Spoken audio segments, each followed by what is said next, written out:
yo soy presidente del Real Madrid, Luis Figo será jugador del Real Madrid. What if I told you that Luis Figo didn't wake up one day and decide to betray Barcelona, but instead walked into a situation that slowly left him with no clean exit? A decision that looked harmless at first, but turned into the most explosive transfer football has ever seen. In 2000, Figo was untouchable at Barcelona. Captain, leader, and on the way to winning the Ballon d'Or. Fans filled the streets wearing his shirt, singing his name, believing he was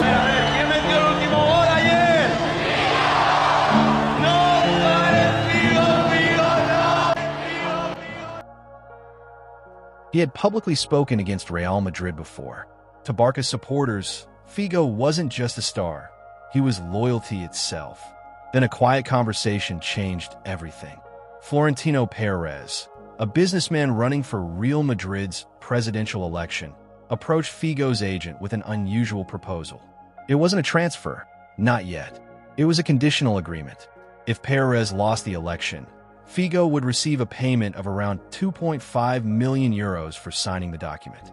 If Pérez won, Real Madrid would activate Figo's release clause, about 60 million euros, a world record fee at the time, and Figo would be obligated to join. The risk seemed small. Pérez wasn't famous. He wasn't expected to win. The agreement was seen as leverage, a way to push Barcelona into offering a better contract. Figo never truly believed he would have to leave. But once rumors leaked, Pérez turned the agreement into a weapon. He stood in front of Madrid supporters and made a bold promise. Vote for me, and I will bring Luis Figo to Real Madrid. If I fail, I will compensate club members myself. Suddenly, his campaign had a face, a symbol, a reason to believe. And against all expectations, Pérez won. That's when everything collapsed. Figo was now legally bound. Backing out meant paying a massive penalty. Reports suggest around 30 to 35 million euros, an impossible sum for any player. Walking away risked long legal battles and career damage. The options were brutal. Pay a fortune he didn't have, or with a white shirt. He chose Real Madrid. When Figo was presented at the Bernabeu, there was no joy in his eyes. Only tension, only shock. From that moment on, every away stadium became hostile, and Camp Nou turned unforgiving. The pig's head thrown at him wasn't just anger, it was heartbreak. Yes, Figo succeeded at Real Madrid. Titles followed. A Champions League arrived, but the cost was permanent.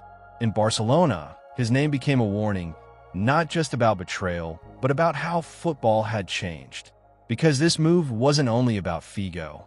It marked a turning point. The moment business, politics, and contracts began to overpower loyalty and emotion. Florentino Pérez played the game perfectly.